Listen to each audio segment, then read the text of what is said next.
40 Rules of Love, Part 45. Shams of the Breach, Konya, June 12, 1245. Befolded believer, if every Ramadan one fast in the name of God, and every Eid one sacrifices a sheep or a goat as an atonement of his sins, if all his life one strives to make the pilgrimage to Mecca and 5 times a day kneels on a prayer rug, but at the same time has no room for love in his heart, what is the use of all of this trouble? Faith is our only word if there is no love at its center, so flaccid and lifeless, vague and hollow. Not anything you could truly feel. Do they think God resides in Mecca or Medina? Or in some local mosque somewhere? How can they imagine that God could be confined to limited space when He openly says, "Neither my heaven nor my earth embraces me, but the heart of my believing servant does embrace me"? Pity the fool who thinks that boundary of his mortal mind are the boundaries of God, the Almighty.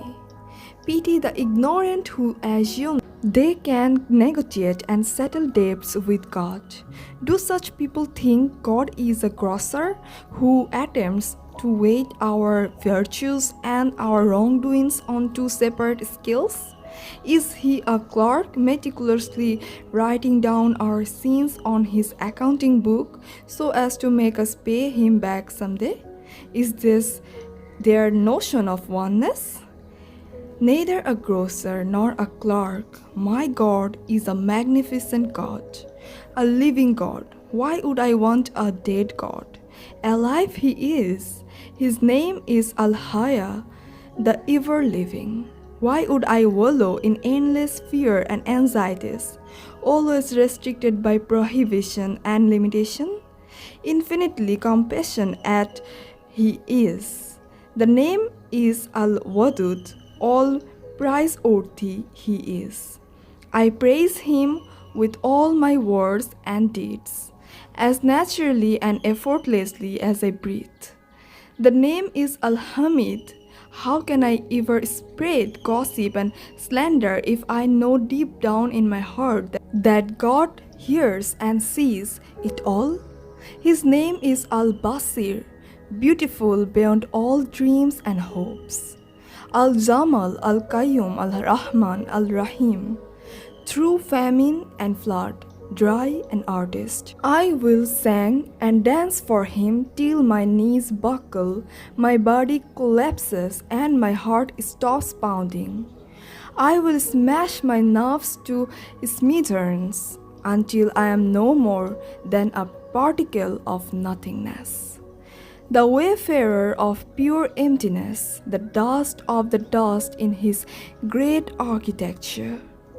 Gratefully, joyously, and relentlessly, I commend His splendor and generosity. I thank Him for all the things He has both given and denied me, for only He knows what is best for me. Recalling another rule on my list, I felt a fresh wave of happiness and hope. The human being has a unique place among God's creation.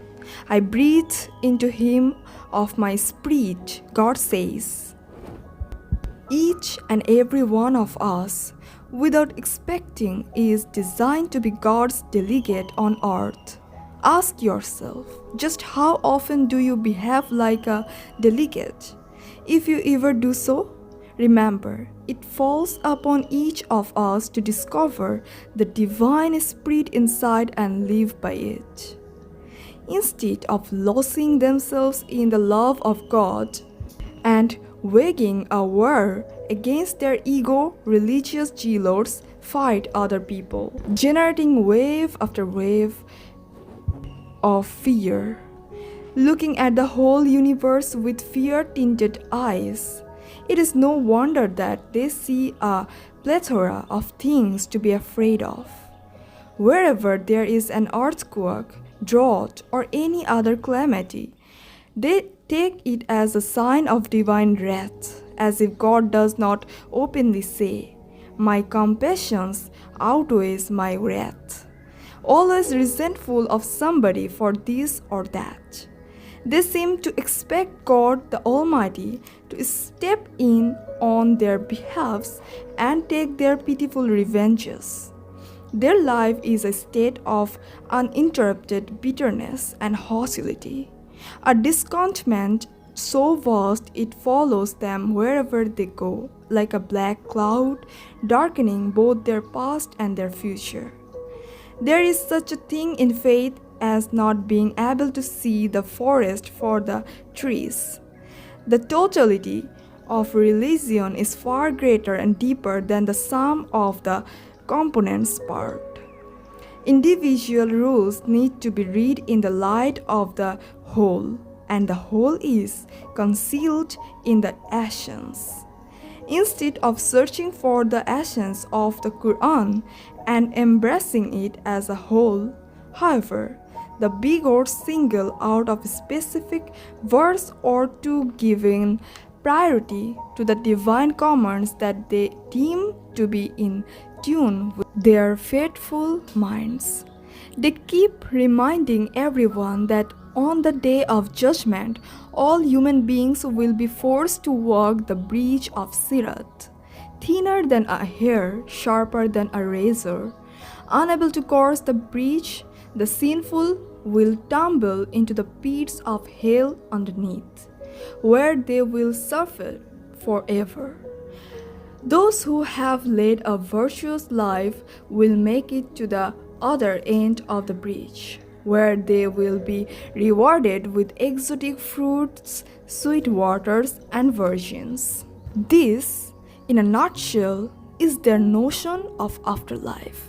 So great is their obsession with horrors and rewards, flames and fruits, angels and demons, that in their itch to reach a future will justify who they are today, they forget about God.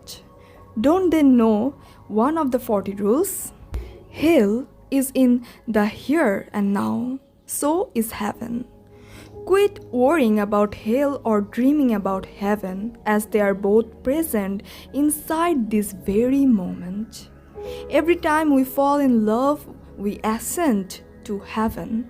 Every time we hate, envy, or fight someone, we tumble straight in the fire of hell. This is what rule number 25 is about. Is there a worse hell than the torment a man suffers when he knows deep down in his conscience that he has done something wrong, awfully wrong? Ask that man. He will tell you what hell is. Is there a better paradise than the bliss that descends upon a man at those rare moments in life when the bolts of the universe fly open and he feels in possession of all the secrets of eternity and fully united with God? Ask that man. He will tell you what heaven is. Why worry so much about the aftermath? An imaginary future, when this very moment is the only time we can truly and fully experience both the presence and the absence of God in our lives? Motivated by neither the fear of punishment in hell nor the desire to be rewarded in heaven, Sufis love God simply because they love Him, pure and easy, untainted and non-negotiable. Love is the reason, love is the goal. And when you love God so much, when you love each and every one of His creation because of Him and thanks to Him, superfluous divines melt into thin air. From that point on, there can be no I anymore. All you amount to is a zero so big it covers your whole being. The other day, Rumi and I were contemplating these issues when all of a sudden he closed his eye and uttered the following lines. Not Christian, or Jew or Muslim, not Hindu, Buddhist, Sufi or Zen, not any religion or culture system. I am not of the East nor the West. My place is priceless, a trace of the traceless. Rumi thinks he can never be a poet, but there is a poet in him, and a fabulous one. Now that poet is being revealed, yes, Rumi is right. He is neither of the West nor in the East. He belongs in the kingdom of love.